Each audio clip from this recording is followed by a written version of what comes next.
"Let's just be friends," she said after 2 years together. I agreed, then started dating her best friend. Now she finally gets what friends really means. That statement alone should tell you everything about how this story ends, but let me take you through the journey of how someone can completely misunderstand what friendship actually means.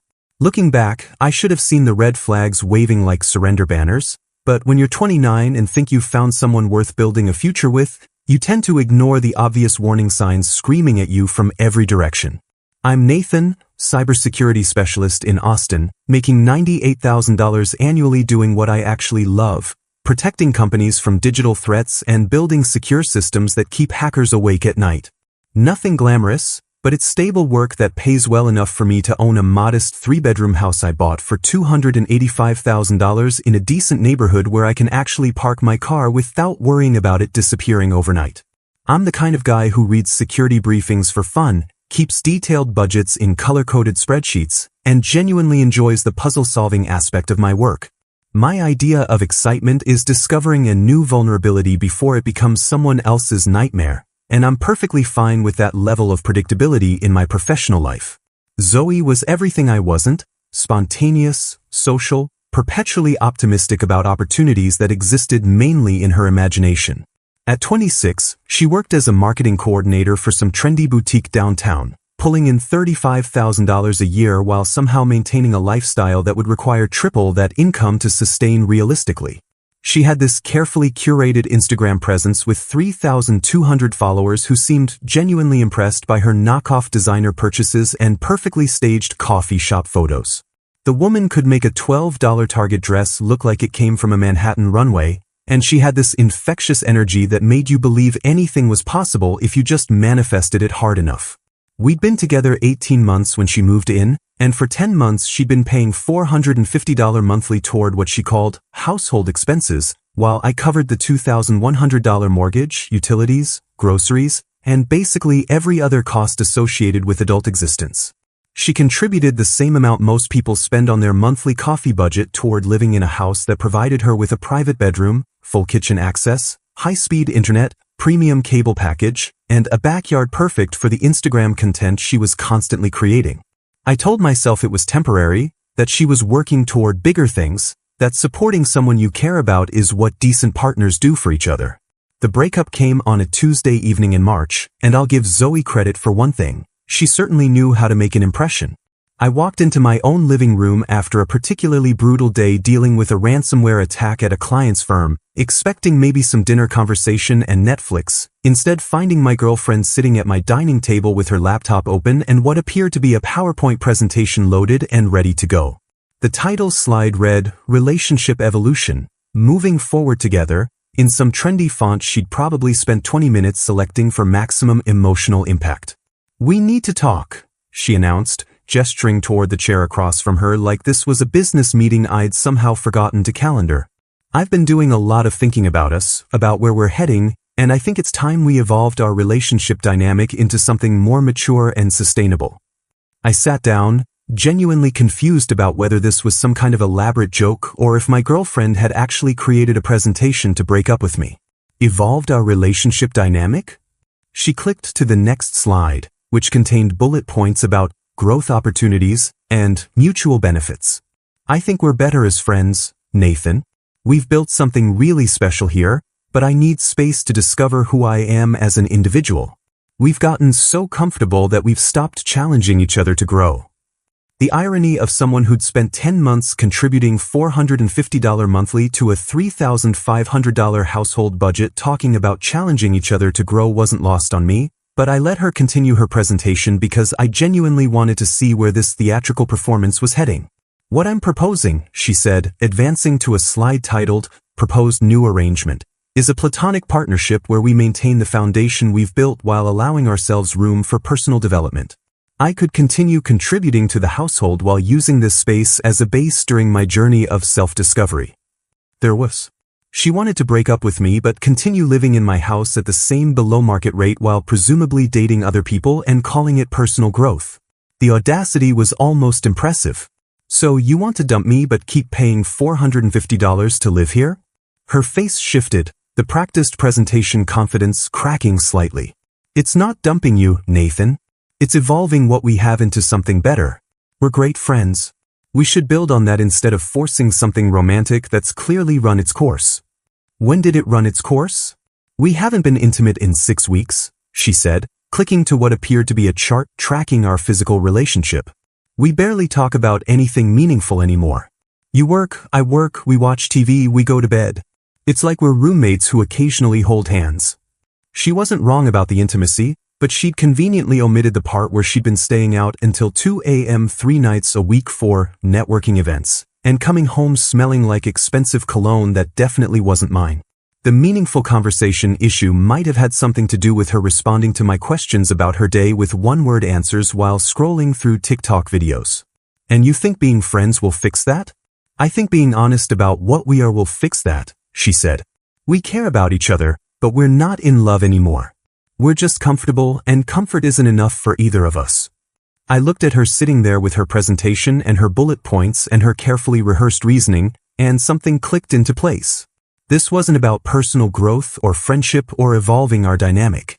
This was about maintaining her lifestyle while removing any obligation to contribute to our relationship emotionally, physically, or financially. You know what, Zoe? You're absolutely right. She blinked, clearly expecting more resistance. I am. We should definitely be friends. Real friends. The kind who split dinner checks and make plans in advance and respect each other's boundaries. Her smile faltered slightly. Exactly. That's exactly what I mean. Great. Then as your friend, I should mention that friends don't typically live together unless they're splitting expenses equally. And friends definitely don't have access to each other's Netflix passwords and family phone plans. The color drained from her face as the implications hit her. Nathan, I just meant. I know exactly what you meant. And I think this friendship is going to be really educational for both of us.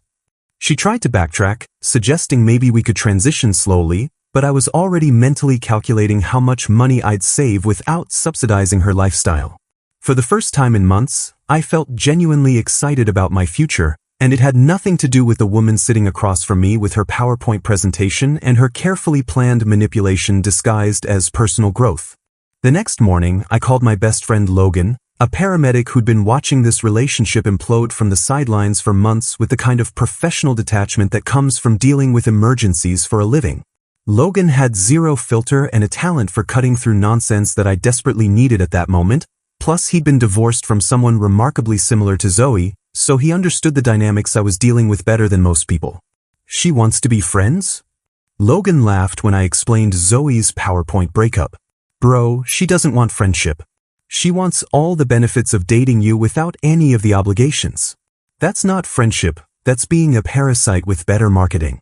He was absolutely right, but I needed to see how far Zoe would take this friendship concept before she realized what it actually meant. Within 24 hours of moving out, she was already testing the boundaries with requests that revealed exactly how she'd been viewing our relationship all along. The first text came at 7:30 a.m. Emergency grocery run needed. Out of coffee and have a client meeting at 9. Can you grab some of that expensive brand I like and drop it off? Emergency grocery run. For coffee. That she could buy herself at literally any store between her new apartment and her office, but apparently expected me to purchase and deliver because we were friends now. I responded 3 hours later, sorry, was in meetings. Hope you found some coffee. Her next message arrived within minutes. Nathan, I really needed that coffee. I thought we agreed to help each other out as friends. We did agree to be friends, I replied. Friends don't typically handle each other's emergency grocery shopping though. That's more of a boyfriend service. The typing bubbles appeared and disappeared several times before she sent, fine. Can you at least update the Netflix password? It's not working anymore. I changed all the streaming passwords the night before, along with removing her from my family phone plan and Amazon Prime account. Real friends don't share subscription services unless they're splitting the bills, and Zoe had never contributed $1 to any of these expenses during our entire relationship. Netflix requires separate accounts for friends, I explained. They have a great single-user plan for $8.99 monthly. This pattern continued for weeks.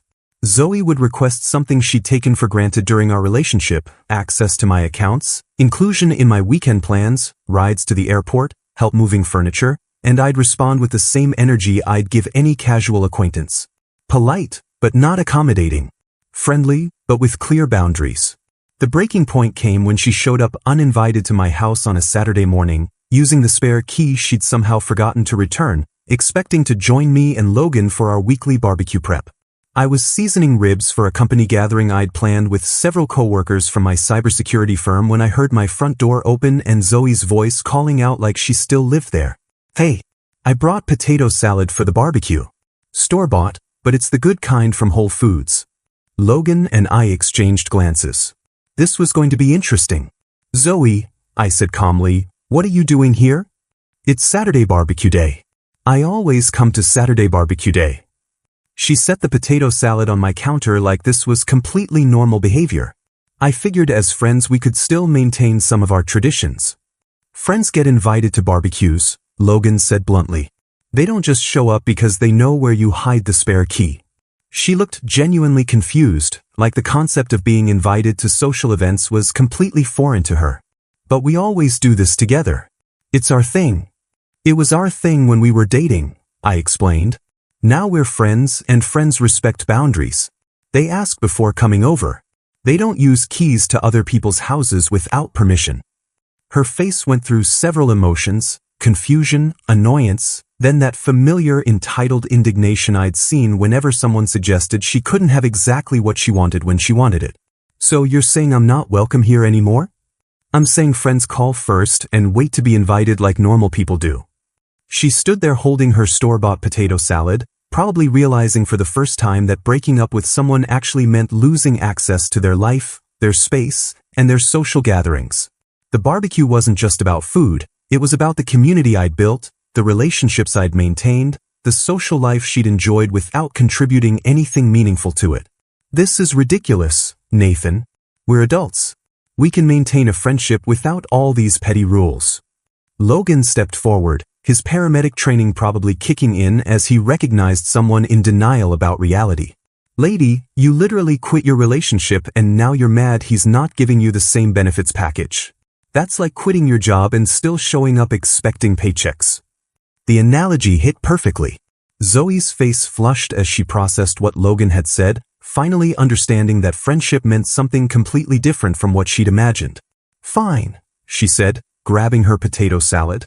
"I can see where I stand now. Thanks for making this so clear."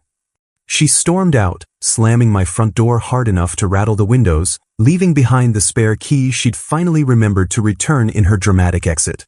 Logan shook his head, grinning. That woman really thought she could have her cake and eat it too. How long do you think before she realizes what she actually gave up? "Give it another few weeks," I said, watching through the window as Zoe sat in her car, probably trying to process what had just happened. Real friendship is about to get very educational for her. Logan was right about the timeline, but even he underestimated how spectacularly Zoe would misunderstand the concept of boundaries. Despite returning her spare key in that dramatic exit, she somehow convinced herself that our friendship still entitled her to special access to my life, my space, and my social gatherings. The violations started small but escalated quickly into territory that would have been inappropriate even when we were dating. The first incident happened during my company's quarterly barbecue, an event I'd been hosting for my cybersecurity team for 2 years. These gatherings were important for team morale and relationship building with colleagues I genuinely respected and enjoyed working with. I'd spent the morning preparing my famous dry-rubbed brisket and setting up the backyard, expecting 12 coworkers and their partners for an afternoon of good food and better conversation about everything except network security and threat assessments. Around 2 p.m., just as people were arriving and I was explaining my smoking technique to a new hire, Zoe appeared in my backyard like she'd materialized from thin air. She was wearing a sundress I'd never seen before and carrying a bottle of wine, acting like she belonged there despite having no invitation, no prior communication, and no legitimate reason to be anywhere near my property. "Hey everyone. Sorry I'm late. Traffic was absolutely insane coming from downtown." She announced this to my confused coworkers while walking directly to my outdoor speaker system and connecting her phone to change the music I'd carefully selected for the gathering. My colleague Marcus, a senior analyst who'd met Zoe several times during our relationship, looked at me with obvious confusion. Didn't you guys break up? We did, I said, loud enough for Zoe to hear. 3 weeks ago. Zoe turned from the speaker system with a bright smile that didn't quite reach her eyes. We're friends now. Nathan and I decided we're much better as friends, so we're maintaining all the good parts of our relationship without the complicated romantic stuff. The awkwardness was immediate and palpable. My coworkers exchanged glances that clearly communicated their secondhand embarrassment at witnessing whatever this situation was supposed to be. These were intelligent people who understood inappropriate behavior when they saw it, and Zoe's uninvited appearance at a professional gathering was setting off alarm bells for everyone except her. She proceeded to act as hostess for an event she hadn't been invited to, directing people toward food I'd prepared, explaining my smoking process to guests like she'd been involved in the preparation, and inserting herself into conversations about work projects she knew nothing about. When my boss complimented the brisket, Zoe jumped in with, "We've been perfecting that recipe for months," using the plural pronoun like we were still a team. Logan arrived an hour later, took one look at the situation, and immediately understood what was happening. He approached me while Zoe was busy explaining to my female colleagues why their boyfriends should treat them more like Nathan treated her, apparently unaware of the irony. Bro, she's literally crashing your work party and acting like she lives here. This is beyond inappropriate. I know. I'm trying to figure out how to handle this without causing a scene in front of my entire team. Let me handle it, Logan said with the kind of confidence that comes from years of dealing with difficult people in emergency situations. I speak fluent reality check. He walked over to where Zoe was holding court with 3 of my coworkers, gesturing dramatically while telling some story about her marketing insights that was clearly boring them to tears. Zoe, can I talk to you for a second? Logan's tone was polite but firm. Sure. Logan, right? Nathan's paramedic friend. I was just telling everyone about this amazing campaign I'm working on for. Yeah, that's great, Logan interrupted. Quick question though. Did Nathan invite you to this barbecue? The conversation stopped. Everyone within earshot was suddenly paying attention, probably sensing that something significant was about to happen. Well, I mean, it's complicated. We're friends now, and I always come to Nathan's barbecues. It's kind of our tradition. But did he specifically invite you to this particular barbecue? Zoe's confidence faltered slightly. Not exactly, but friends don't need formal invitations to. Actually, they do, Logan said, his voice carrying the authority of someone who'd seen enough boundary violations to recognize the pattern. Friends absolutely need invitations to social events. That's literally how friendship works. You can't just show up places because you used to date the host. The silence was deafening. My coworkers were watching this unfold with the fascination people reserve for car accidents and reality TV shows. Zoe's face went through several expressions: confusion, embarrassment, then mounting anger as she realized everyone was staring at her. I don't think this is your business, Logan. It became my business when you made my friend's professional gathering awkward for everyone here. He gestured toward my colleagues, who were indeed looking uncomfortable. These people are trying to enjoy their Saturday afternoon, not referee whatever this situation is supposed to be. Zoe looked around the group, finally seeming to notice the expressions on everyone's faces. The polite smiles, the averted eyes, the body language that screamed, "We wish we were anywhere else right now." Nathan, she said, her voice rising slightly, are you going to let him talk to me like this? This was the moment I'd been dreading and anticipating in equal measure. My response would set the tone for every future interaction we had, and I could feel my entire team waiting to see how I'd handle someone who was clearly crossing major boundaries. Logan's right, Zoe. Friends get invited to parties. They don't just show up and take over. Her face went red. Take over? I brought wine. I'm being social. I thought this was what you wanted. What I want is for you to respect basic social boundaries, I said calmly. This is a work gathering that you weren't invited to. Showing up uninvited and acting like co-host is inappropriate. The meltdown was swift and spectacular. This is unbelievable. You're being cruel and petty, and frankly, it's embarrassing. I thought we were mature enough to maintain a friendship, but apparently you're too insecure to handle having me around your precious coworkers. She grabbed her purse and the wine bottle she'd brought, stopping at the gate to deliver her parting shot. Maybe when you grow up and learn how to treat people with basic human decency, we can try this friendship thing again. The gate slammed behind her, leaving my backyard full of cybersecurity professionals who just witnessed the most dramatic exit since someone's last security clearance got revoked. Marcus broke the silence first. Well, that was definitely something. Anyone want another beer? I asked, and suddenly everyone was talking and laughing again, the tension evaporating as people realized the entertainment was over and they could get back to enjoying good food and normal conversation. Later, as people were leaving, my boss pulled me aside. For what it's worth, you handled that really well. Clear boundaries, professional response. That couldn't have been easy. After everyone left, Logan and I were cleaning up when he started laughing. Dude, did you see her face when I asked if she'd been invited? It was like the concept of needing an invitation had never occurred to her. She genuinely thought breaking up with me meant we just continue doing everything the same way, minus the commitment and intimacy. Classic have your cake and eat it too mentality, Logan said, loading plates into the dishwasher. But hey, at least your coworkers got some free entertainment with their brisket. The real plot twist came 3 days later when Emma knocked on my front door. Emma Rodriguez was Zoe's former best friend and roommate, a pediatric nurse at Austin Children's Hospital who I'd met several times during our relationship but never really talked to beyond polite small talk. She was standing on my porch at 7 p.m. on a Wednesday holding a bottle of wine and wearing scrubs, looking like she'd come straight from a 12-hour shift dealing with sick kids and exhausted parents. Nathan, I'm sorry to bother you, but I need to talk to someone about what happened at your barbecue. I heard about Zoe's little performance from Marcus. He's dating my cousin Amy, and I think there are some things you should know about your ex-girlfriend. I invited her in, genuinely curious about what Zoe's best friend could possibly want to discuss that required showing up at my house unannounced. Emma had always seemed like the stable, rational counterpoint to Zoe's chaos, someone who worked demanding 12-hour shifts, saving children's lives while Zoe complained about having to show houses to people she considered beneath her income bracket. I should start by saying that Zoe and I aren't friends anymore, Emma said, settling onto my couch with the exhausted posture of someone who'd spent the day dealing with medical emergencies. Haven't been for about 2 weeks now, actually. Right around the time she moved in with me and I discovered what she's really like as a roommate. This was news to me.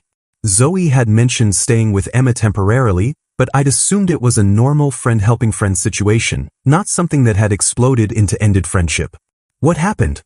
Emma laughed, but there was no humor in it. What didn't happen? She moved into my apartment with 6 suitcases and immediately took over like she owned the place. Never cleaned anything, used all my expensive skincare products without asking, brought random guys home from dating apps after my exhausting shifts when I just wanted to sleep. But the real kicker was the money situation. Money situation? She promised to pay $650 monthly for rent and utilities. Half of everything, since we were splitting the space equally. Seemed fair, right? Except in 3 weeks, she paid exactly $0 while complaining constantly about how expensive everything is and how hard it is to budget on her salary. The pattern was familiar. Zoe had perfected the art of making financial commitments she had no intention of keeping while making her inability to pay seem like everyone else's problem to solve. When I finally confronted her about the money, she had the nerve to tell me that $650 was unrealistic for someone in her income bracket, and that I should be more understanding about her financial situation. This from someone who spent $200 on brunch last weekend and posted about it on Instagram like it was a normal Tuesday expense. Emma pulled out her phone and showed me screenshots of Zoe's recent social media posts. Expensive restaurants, new clothes, spa treatments, all captioned with inspirational quotes about treating yourself and knowing your worth. Meanwhile, she was stiffing her best friend on basic living expenses. But here's the part that really got to me, Emma continued. She spent those 3 weeks talking about you constantly. And Nathan, she was not saying nice things. My stomach dropped. What kind of things? According to Zoe, you were controlling and cheap. She said you manipulated her with money, made her feel guilty for having normal expenses, and basically trapped her in a relationship where she couldn't be herself. She painted this picture of you as this possessive guy who monitored her spending and made her account for every dollar. The accusations were so far from reality that I almost laughed. I'd never questioned Zoe's spending, never asked her to account for anything, never tried to control her finances. If anything, I'd been too hands-off, too willing to cover her expenses without discussion. She also had some interesting things to say about me, Emma added. Apparently, I'm unambitious and stuck in a dead-end job because I chose nursing over something more glamorous. She actually said I was wasting my potential by working with sick kids instead of finding a career that could get me the lifestyle I deserve. I stared at Emma, this woman who literally saved children's lives for a living, being criticized by someone whose biggest professional achievement was taking Instagram photos of overpriced houses. Emma, that's insane. You're a pediatric nurse. You're literally making the world better every day. She smiled for the first time since arriving. Thank you. That means more than you know, especially coming from someone she spent so much time trashing. We talked for another hour, and I found myself genuinely enjoying the conversation. Emma was intelligent, funny, and refreshingly honest about everything. When I offered her dinner, she insisted on ordering pizza and splitting the cost, then helped clean up afterward without being asked. The contrast with Zoe was staggering. Can I ask you something? Emma said as we were finishing the dishes. Would you want to get dinner sometime? Like, actual dinner, not pizza on your couch while I vent about your horrible ex-girlfriend? The attraction was immediate and obvious, but I had to ask, won't this be weird? The whole best friend situation? Zoe stopped being my best friend the moment she decided I wasn't worth basic respect or financial honesty, Emma said. Plus, after listening to her complain about you for 3 weeks, I'm pretty curious to see what you're actually like when you're not being described by someone who clearly didn't appreciate what she had. Our first official date was that Friday at a mid-range Italian place Emma had suggested.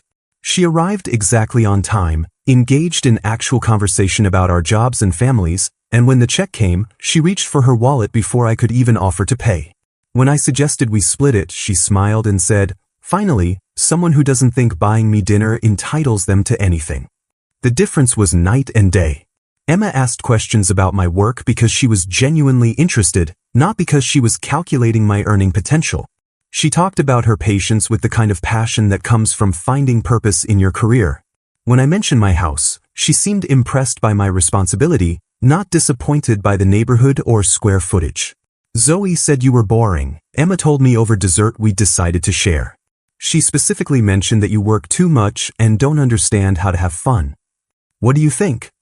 I think someone who builds their own home security system and smokes brisket for 12 hours straight has a pretty interesting definition of fun.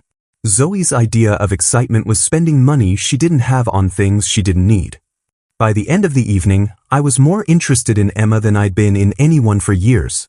She was beautiful, obviously, but more than that, she was substantial.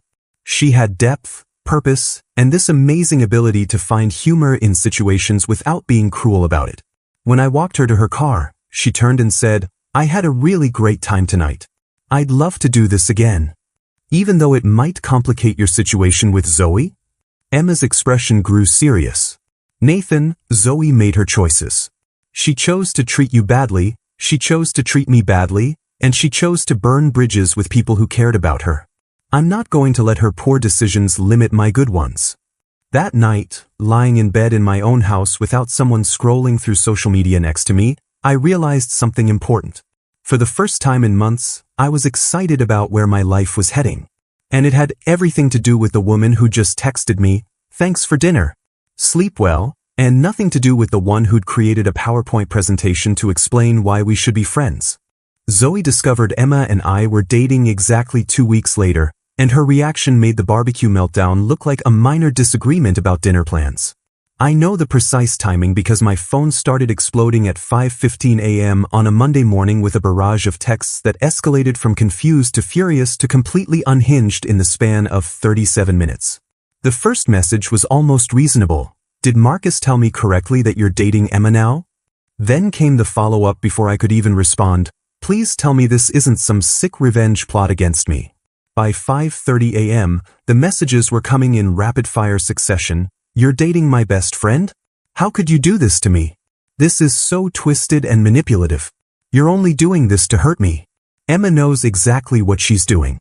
This is betrayal on so many levels. I can't believe you'd stoop this low. You're both horrible people. This is psychological warfare. I hope you're happy destroying friendships. Answer your phone right now. 27 text messages before 6 a.m.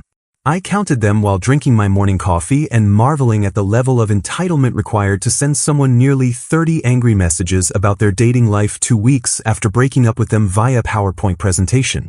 The phone call started at 6:47 a.m. and continued every 12 minutes until I left for work.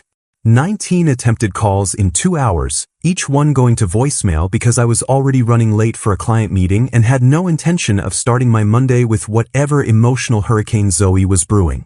I listened to the voicemails during lunch, and they were exactly what you'd expect from someone having a complete psychological breakdown over losing control of a situation they'd created. The messages alternated between sobbing pleas for me to reconsider this betrayal and angry threats to expose my true character to everyone we knew. One particularly unhinged message accused me of stealing her best friend as revenge for her wanting to be just friends, apparently forgetting that she was the one who'd insisted we weren't compatible romantically. By evening, her social media had exploded into a passive-aggressive wasteland of inspirational quotes about toxic men, fake friendships, and learning to recognize manipulative behavior. Post after post about knowing your worth and cutting toxic people from your life, with carefully chosen photos that painted her as the victim of some elaborate conspiracy. My personal favorite was a quote she'd posted over a sunset photo. Some people will use your own friends against you when their ego gets bruised. Stay strong, beautiful souls. The caption read, learning so much about people's true character lately. Meanwhile, Emma and I were actually building something real. She'd started staying over on weekends, and the difference was remarkable. She contributed to groceries without being asked, helped with household tasks because she wanted to, and treated my space with the kind of consideration that comes from actually respecting someone. When she used my bathroom, she cleaned up after herself. When she cooked dinner, she did the dishes. When we watched Netflix, she asked what I wanted to watch instead of automatically putting on reality shows about people whose biggest problem was choosing between multiple vacation homes. Has she always been this dramatic? Emma asked one Saturday morning while making us breakfast. Actual breakfast with eggs and toast, not Instagram-worthy smoothie bowls that cost $40 in specialty ingredients. I'm starting to think I never really knew her at all, I admitted. She's acting like I personally destroyed her life by agreeing to be friends like she asked. Emma flipped the eggs with the kind of competence that comes from years of taking care of herself. She's not upset about losing you. She's upset about losing control over you. There's a huge difference. The insight was spot on. Zoe wasn't heartbroken about our relationship ending. She was furious that her carefully constructed arrangement had collapsed and I wasn't playing my assigned role as the grateful ex-boyfriend who remained available for emotional and financial support. The harassment escalated throughout the week. More angry texts from new phone numbers when I blocked the old ones, social media posts that became increasingly obvious in their targeting, and according to Logan, she'd started showing up at places she knew I frequented, apparently hoping to catch me with Emma and cause some kind of public scene. She came into the gym yesterday, Logan reported during our weekly coffee meetup. Asked the front desk if I knew whether you still worked out there. When they said they couldn't give out member information, she tried to convince them she was your sister and needed to find you for a family emergency. The desperation was almost impressive in its creativity, but it was also starting to cross lines that made me genuinely concerned about what she might do next. Someone who would lie about family emergencies to track down their ex-boyfriend's whereabouts was operating outside the boundaries of normal breakup behavior. Emma handled the whole situation with the kind of grace that comes from years of dealing with actual crises. I've seen enough real emergencies to know the difference between someone having a hard time and someone who's dangerous, she told me. Zoe's just having a hard time accepting that actions have consequences. But even Emma's patience was tested when Zoe started targeting her directly. The messages to Emma were different from the ones she'd sent me, more manipulative, more focused on guilt and betrayal than anger and accusation.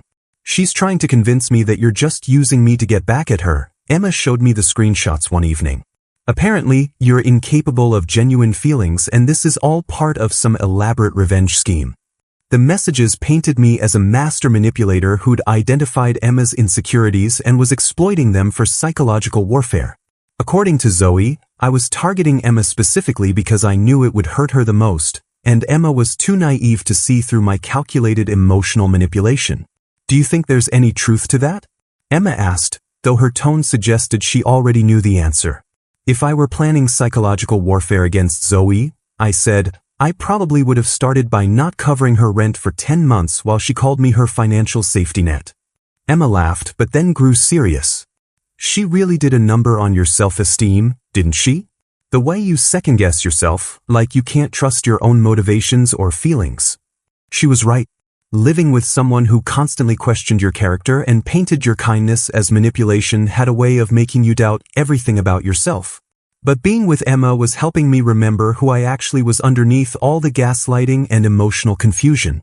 I'm happy with you because you're wonderful, I told her. Not because I'm trying to hurt someone else. Zoe just can't accept that the world doesn't revolve around her drama.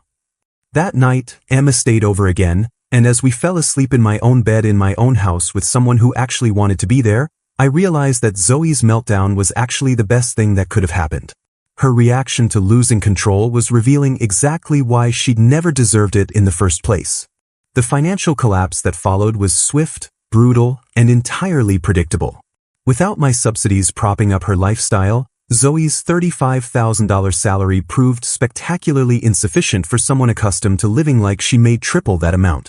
The Instagram posts that had once showcased expensive dinners and designer purchases gradually shifted to vague motivational quotes about temporary setbacks and building character through adversity, which was influencer speak for, my life is falling apart but I'm pretending it's intentional. Logan was the first to report actual sightings of the financial carnage. Dude, I saw Zoe at Target yesterday buying ramen noodles and generic shampoo, he texted with obvious glee. She was using coupons and checking prices on everything. It was like watching someone discover that money is finite. The eviction from Emma's apartment had been the first domino to fall. After 3 weeks of promises about upcoming commission checks and temporary cash flow issues, Emma had finally given Zoe an ultimatum: pay the $650 in back rent and utilities, or find somewhere else to live.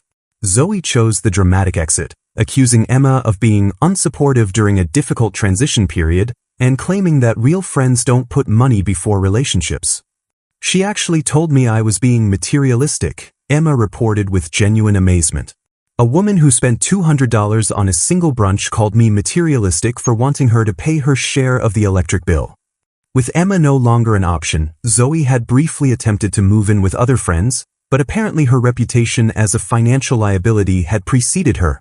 The social media posts during this period became increasingly desperate, thinly veiled requests for help disguised as inspirational content about temporary challenges and learning who your real friends are. Then came the sugar daddy phase, which Logan discovered through his network of bartender friends who kept track of dating app disasters like professional anthropologists studying human behavior. Zoe had apparently signed up for one of those arrangements-focused dating sites and connected with a 52-year-old married businessman who was willing to fund her lifestyle in exchange for company and discretion. Her Instagram briefly exploded back to life with photos of expensive restaurants and designer shopping bags, captioned with inspirational quotes about finally finding a real man who knows how to treat a woman and upgrading your standards until you find someone who matches your energy. The not-so-subtle digs at me were obvious to anyone who'd followed our relationship timeline. She's really going all in on this narrative that you were the problem, Emma observed, scrolling through Zoe's posts. According to her social media, she's living her best life with someone who appreciates her properly. The arrangement lasted exactly 3 weeks before the businessman's wife discovered the affair through credit card statements showing expensive dinners and shopping trips that definitely weren't business expenses. The explosion was swift and comprehensive. Apparently the wife had hired a private investigator who'd compiled detailed evidence of the affair, complete with photos and financial records. Zoe's social media went dark overnight. The expensive dinner posts disappeared, the inspirational quotes about real men vanished, and her entire online presence shifted to radio silence punctuated by occasional vague posts about learning experiences and toxic situations. Logan got the full story through his girlfriend Sarah, who worked at a sports bar downtown where Zoe had apparently taken a job waiting tables. She's working at Buffalo Junction now, Logan reported with obvious satisfaction. Wearing the required uniform and everything. Sarah says she looks absolutely miserable. The mental image of Zoe in a generic sports bar uniform, serving buffalo wings to customers who probably tipped in singles, was almost too perfect to believe.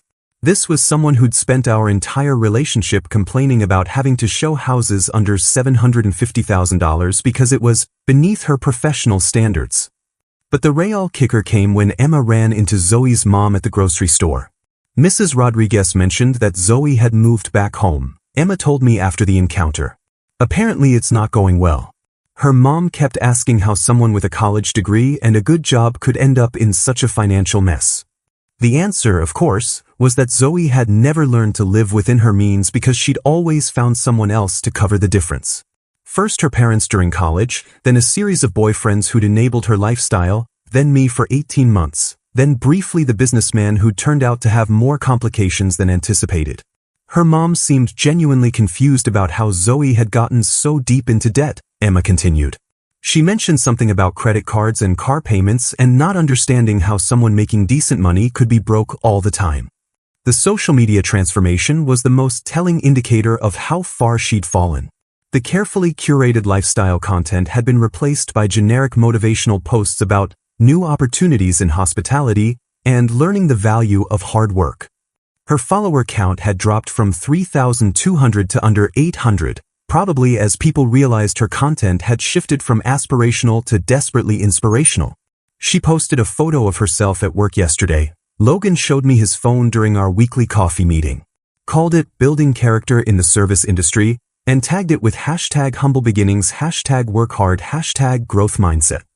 The transformation from entitled lifestyle influencer to someone posting motivational quotes about the character-building aspects of waiting tables was almost too dramatic to believe. But the evidence was right there on her social media, documenting the complete collapse of someone who'd spent years living beyond their means. Do you feel bad for her? Emma asked one evening as we were cooking dinner together. Actual cooking, not ordering expensive takeout and photographing it for social media.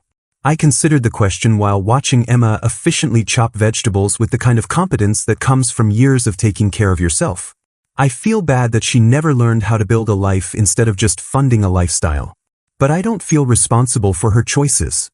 The irony wasn't lost on me that Zoe's desperate attempt to upgrade her situation had led to the most dramatic downgrade possible.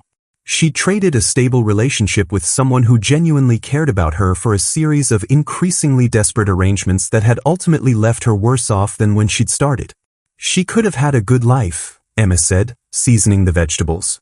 She just couldn't appreciate it because she was too busy looking for something better. Meanwhile, my life had improved dramatically in every measurable way. My savings account was growing steadily without the constant drain of someone else's expenses. My house felt like home again instead of a filming location for someone else's social media content. And most importantly, I was building something real with someone who valued stability over excitement and partnership over performance. The desperate midnight phone call came exactly 4 months after Zoe's PowerPoint breakup, and it was everything I'd expected and worse. My phone rang at 11:43 p.m. on a Tuesday, waking me from deep sleep next to Emma, who'd been staying over most nights since we'd made things official. The caller ID showed Zoe's number, which I'd unblocked weeks earlier because the harassment had stopped and I figured she'd finally moved on with her life. Nathan? Oh, thank God you answered. I'm so sorry to call this late, but I really need to talk to someone who understands my situation. Her voice was different. Smaller, defeated, stripped of the entitled confidence that had defined every interaction we'd had for 2 years. This wasn't the woman who'd presented a PowerPoint about evolving our relationship dynamic. This was someone who'd been genuinely broken by the consequences of her own choices. What's wrong, Zoe? Everything's completely falling apart. I'm drowning in debt, my car's about to be repossessed, and there might be legal issues from that situation with Craig. Craig, apparently, was the married businessman whose wife had discovered their arrangement. His divorce attorney contacted me last week about potential testimony, and now I'm scared I might get dragged into court proceedings. She was crying now, real tears that carried none of the manipulative calculation I'd grown accustomed to during our relationship. I've got $9,200 in credit card debt, I'm 3 months behind on my car payment, and my mom is threatening to kick me out if I don't start contributing to household expenses. I don't know what to do. The numbers were staggering but not surprising. Someone who'd been living on $35,000 annually while maintaining a lifestyle that required triple that income was bound to hit financial rock bottom eventually. What surprised me was how quickly it had happened once the safety nets disappeared. I'm sorry you're going through this, Zoe. That sounds really stressful. Nathan, I know I have no right to ask this, but I need help. I need someone to help me figure out how to get out of this mess. You were always good with money and planning and seeing solutions to problems I couldn't handle. There was the real reason for the midnight call. Not apology, not genuine remorse, but another request for me to solve problems she'd created for herself. What kind of help are you looking for? Maybe a loan to get caught up on my car payments? Or help negotiating with the credit card companies? You know how to talk to financial people in ways I don't understand. I'll pay you back as soon as I get stabilized. The familiar pattern was emerging even in crisis mode. Zoe's solution to financial irresponsibility was finding someone else to provide financial rescue, then making vague promises about future repayment that would never materialize. Zoe, I'm not going to loan you money. The silence stretched for nearly a minute before she responded, her voice shifting from desperate to manipulative with practiced ease. Friends help each other, Nathan. I thought we'd moved past all the pettiness and could be there for each other when things got difficult. We did agree to be friends, I said calmly. Remember?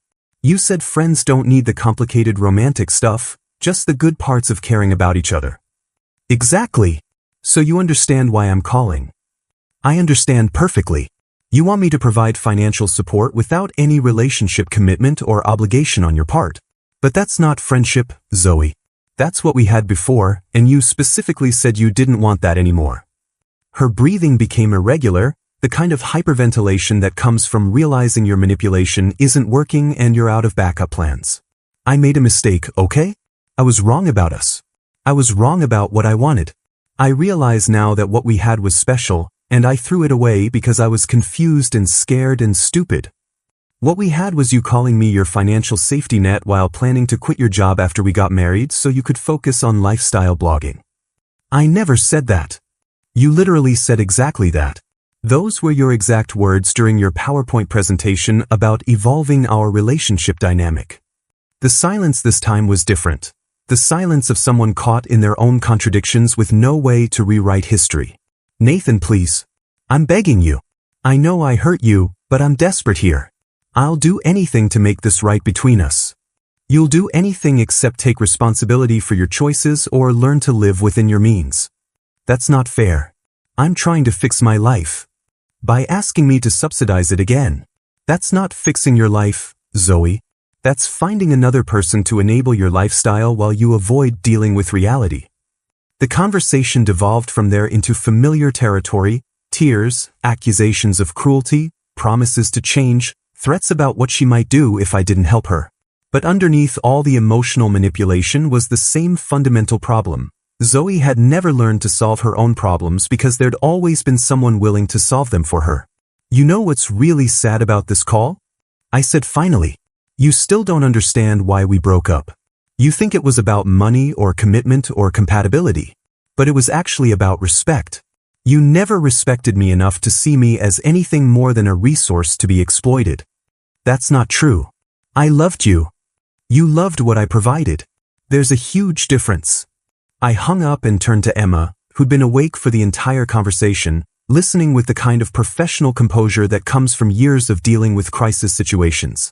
How much of that did you hear? All of it. She really doesn't get it, does she? The next morning brought a text from Zoe that revealed exactly how little she'd learned from our conversation. I can't believe you're being this cruel when I'm at my lowest point. I guess I know where I stand now. Don't expect me to be understanding when Emma realizes what kind of person you really are.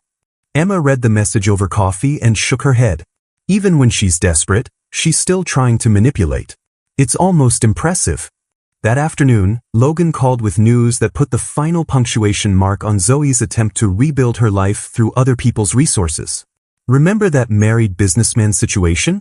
Well, apparently his wife's divorce attorney got wind of Zoe's financial desperation and decided she might be willing to testify about the affair in exchange for avoiding any potential civil liability.